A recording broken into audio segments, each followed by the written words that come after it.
ചൂരൽമലയിലെയും മുണ്ടക്കയിലെയും ആളുകളെ സംബന്ധിച്ചിടത്തോളം, ദുരിതബാധിതരെ സംബന്ധിച്ചിടത്തോളം ഏറ്റവും സന്തോഷകരമായ ദിവസമാണിന്ന്.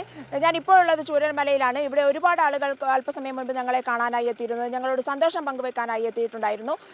ഇന്നാണ് മുഖ്യമന്ത്രി ചൂരൽമലയിലെയും മുണ്ടക്കയിലെയും ദുരന്തബാധിതർക്കായിട്ടുള്ള ടൗൺഷിപ്പിനായുള്ള തറക്കല്ലിടൽ നിർവഹിക്കുന്നത്. തറക്കല്ലിടൽ എന്ന് പറയുന്നത് അവരുടെ ഒരു സ്വപ്നത്തിൻ്റെ സാക്ഷാത്കാരം കൂടിയാണ് എന്നുള്ളതാണ്.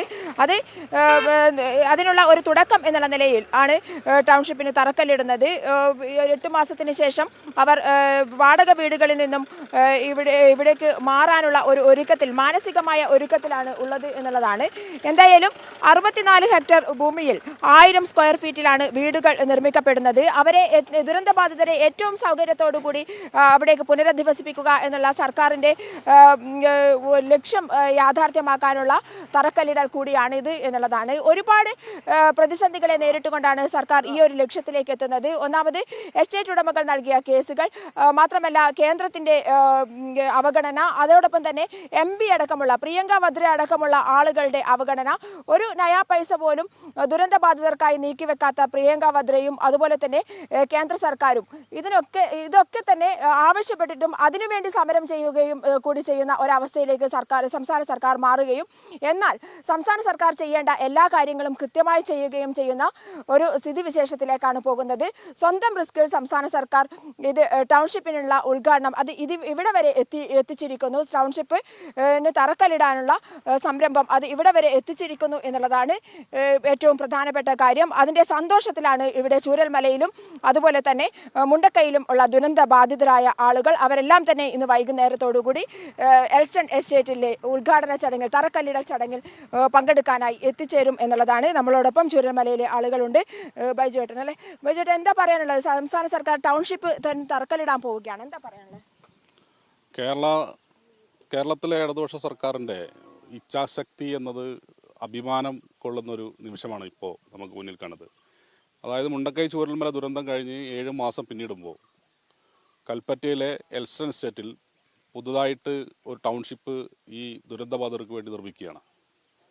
430 വീടാണ് ഈ ടൗൺഷിപ്പിനകത്ത് വരുന്നത്. അതിനകത്ത് സ്കൂളുണ്ട്, അംഗൻവാടിയുണ്ട്, ആരോഗ്യ കേന്ദ്രമുണ്ട്, കളിസ്ഥലമുണ്ട്, വയോജനങ്ങൾക്ക് ഇരിക്കാനുള്ള സംവിധാനങ്ങളുണ്ട്. എല്ലാ ആധുനിക സംവിധാനവും കൂടിയിട്ടുള്ള ഒരു ടൗൺഷിപ്പാണ് ഇന്ന് നമുക്ക് മുഖ്യമന്ത്രി തറക്കല്ലിടുന്നത്. നമുക്കറിയാം, ഇന്ത്യയിലെ ഏത് സർക്കാരിനാണ് ഇത്തരത്തിൽ ഒരു സംവിധാനം കൊണ്ടുവരാൻ കഴിയുക?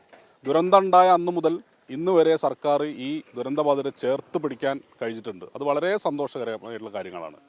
ഒന്ന്, നമുക്ക് ദുരന്തം ഉണ്ടായ അന്ന് അവശേഷിക്കുന്ന ജീവനുള്ള മുഴുവൻ ആളുകളെയും കണ്ടെത്തുക എന്നാണ് സർക്കാരിൻ്റെ ആദ്യത്തെ ദൗത്യം.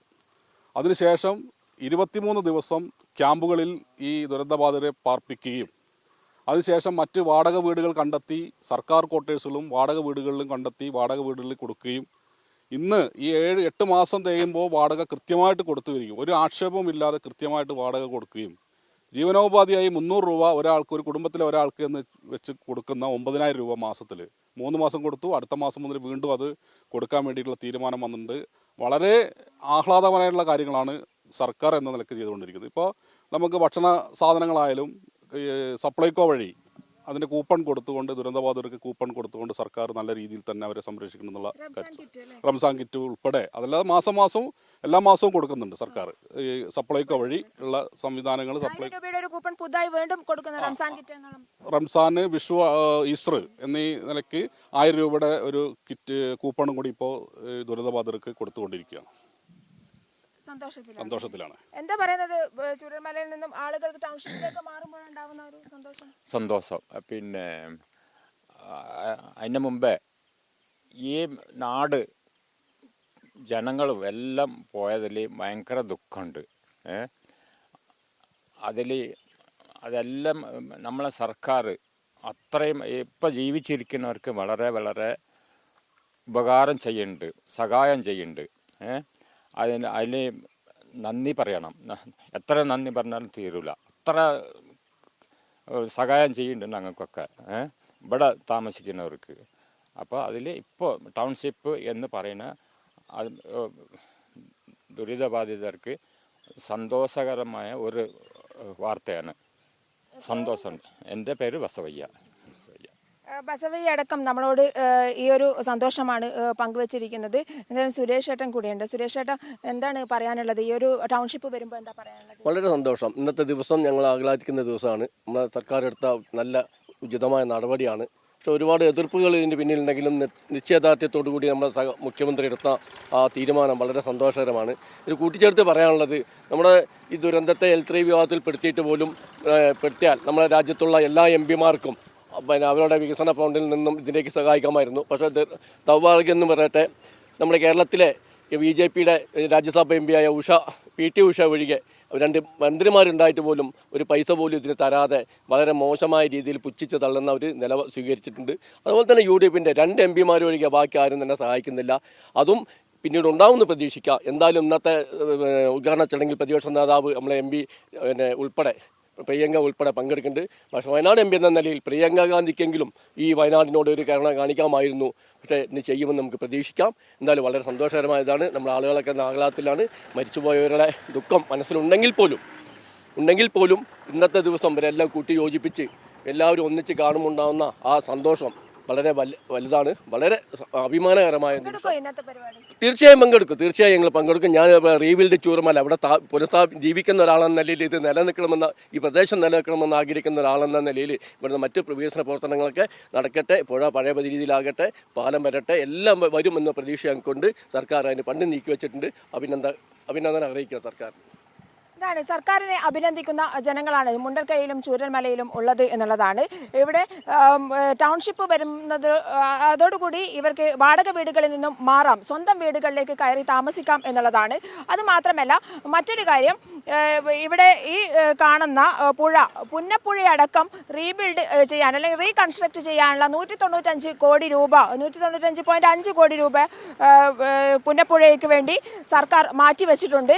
അത് എന്തിനാണ് എന്നുള്ള ഒരു ആക്ഷേപം ചില ആളുകൾ ഉന്നയിക്കുന്നുണ്ട്. സിദ്ദിഖ് MLA അടക്കമുള്ള ആളുകൾ ഉന്നയിച്ചിട്ടുണ്ടായിരുന്നു നേരത്തെ. അത് ഈ ഒരു പുഴയെ നേർവഴിക്ക് ഒഴുക്കിയാൽ മാത്രമേ, അത് ശാസ്ത്രീയമായി കൂടി ഉള്ള പദ്ധതിയാണ്, നേർവഴിക്ക് ഒഴുക്കണം, പുഴയെ റീബിൽഡ് ചെയ്യണം എന്നുള്ളത് തന്നെയാണ്. ഇനിയൊരു ദുരന്തമുണ്ടായാൽ അത് മാത്രമല്ല ഒരു പ്രദേശത്തിൻ്റെ ആകെ നിലനിൽപ്പ് കൂടിയാണത്. അത്തരത്തിൽ ഈ കാണുന്ന പാറക്കെട്ടുകളൊക്കെ തന്നെ ഇവിടെ നിന്ന് മാറ്റിക്കൊണ്ട് ഇതൊക്കെ ഉരുളിൽ ഒലിച്ചു വന്ന പാറക്കെട്ടുകളാണ്. ഈ പാറക്കെട്ടുകളൊക്കെ തന്നെ ഇവിടെ നിന്ന് മാറ്റിക്കൊണ്ട് വീണ്ടും പുന്നപ്പുഴയെ പുനരുജ്ജീവിപ്പിക്കണം. എങ്കിൽ മാത്രമേ ഈ പ്രകൃതിയടക്കം സാധാരണ നിലയിലേക്ക്, പുഴയായി ഒഴുകുമ്പോൾ മാത്രമേ പ്രകൃതിയടക്കം സാധാരണ നിലയിലേക്ക് എത്തിക്കാൻ കഴിയുകയുള്ളൂ. അപകടകരമല്ലാത്ത വിധത്തിൽ ഇനിയൊരു ദുരന്തത്തെ അഭിമുഖീകരിക്കാൻ പോലും സാധിക്കണമെങ്കിൽ ഈ പുന്നപ്പുഴയെ പുനർനിർമ്മിക്കേണ്ടതുണ്ട്. അത് ഗതിമാറി ഒഴുകിയിരിക്കുകയാണ് ഇപ്പോൾ. സാധാരണഗതിയിലേക്ക് അതിനെ മാറ്റിയെടുക്കേണ്ടതുണ്ട്. ഈ കാര്യങ്ങളൊക്കെ തന്നെ ചെയ്തു തീർക്കണമെങ്കിൽ മാത്രമല്ല, ഈ ഒരു ബെയിലി പാലം അടക്കം സൈനികർ കുറച്ചു കഴിഞ്ഞാൽ കൊണ്ടുപോകും എന്നുള്ളതാണ്. എന്നാൽ ചൂരൽമലയെയും മേപ്പാടിയെയും ഒരുമിപ്പിക്കാൻ അല്ലെങ്കിൽ അവിടേക്ക് ബന്ധിപ്പിക്കാൻ ഒരു പുതിയ പാലം വരേണ്ടതുണ്ട്.